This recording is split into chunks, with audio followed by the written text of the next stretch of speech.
दोस्तों आप देख रहे हैं एक्सप्लेन विद सौरभ के साथ। तो चलते हैं अपनी आज की कहानी की ओर। अजय पिछले 4-5 सालों से अपने शहर में होने वाली मैराथन में हिस्सा लेता था, लेकिन कभी भी उसने रेस पूरी नहीं की थी।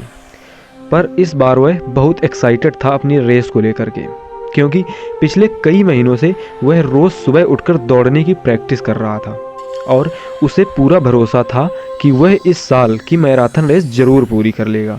देखते देखते मैराथन का दिन भी आ गया और धम की आवाज़ के साथ रेस शुरू हुई।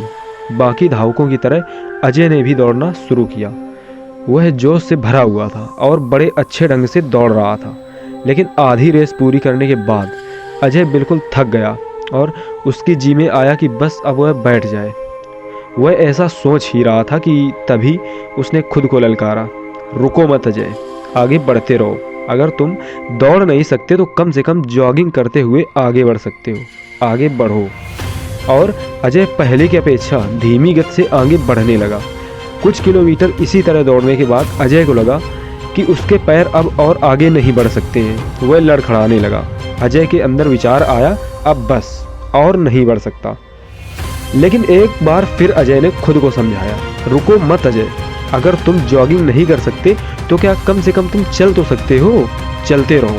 अजय जब जॉगिंग करने के बजाय धीरे धीरे लक्ष्य की ओर बढ़ने लगा, बहुत से धावक अजय से आगे निकल चुके थे और जो पीछे थे वो भी अब आसानी से उसे पार कर रहे थे।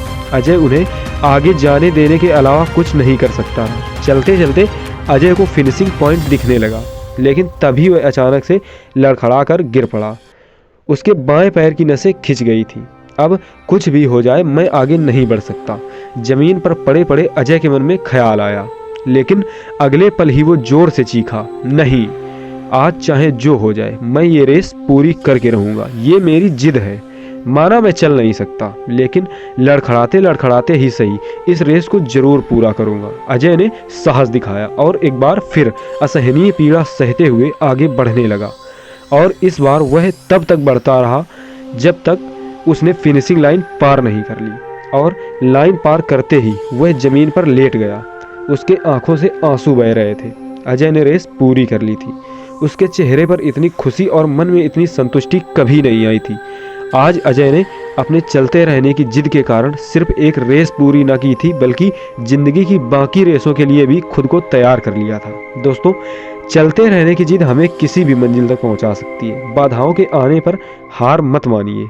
ना चाहते हुए भी कई बार कंडीशन ऐसी हो जाती है कि आप बहुत कुछ नहीं कर सकते हैं, पर ऐसी कंडीशन को कुछ भी ना करने का एक्सक्यूज मत बनाइए।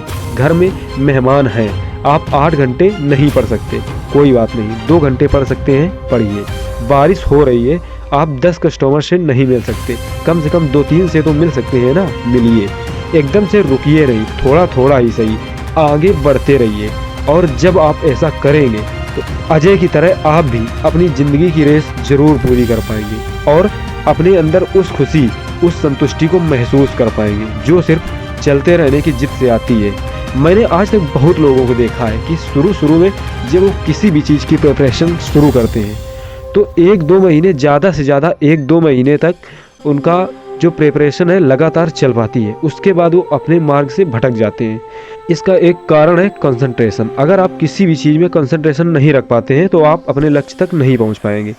तो अगर आप किसी भी चीज़ की प्रिपरेशन कर रहे हो, चाहे आपके लाइफ की हो या फिर किसी पढ़ाई की हो, अगर आप लगातार कर रहे हैं तो आप अपने मंजिल तक जरूर पहुंचेंगे। तो आप अपनी लाइफ में रुकिए नहीं, थोड़ा ही सही एक एक कदम बढ़ना चाहिए। चाहे आप एक एक कदम बढ़ पाएँ, लेकिन हमेशा बढ़ते रहिए।